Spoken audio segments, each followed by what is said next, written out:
Magandang araw, ito po muli ang inyong Kuya F mula sa MDRRMO Daet.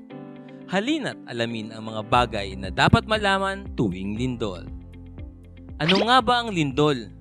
Ang lindol o earthquake ay ang pagyanig dulot ng biglaang paggalaw ng mga bato sa ilalim ng lupa. Ano ang maaaring idulot nito? Iba pang panganib tulad ng landslide, tsunami at sunog, pagguho ng mga gusali at bahay at pagtumba ng mga poste at mga puno. Ano nga ba ang mga dapat nating gawin tuwing may lindol?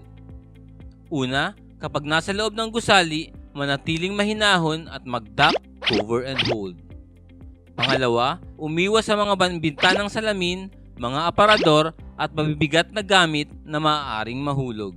Matapos ang pagyanig, agad na lisanin ang gusali at pumunta sa evacuation area.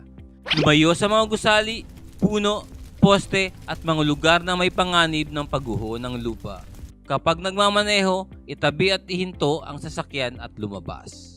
Muli, ito ang inyong Kuya F na nagsasabing, Bida ang handa!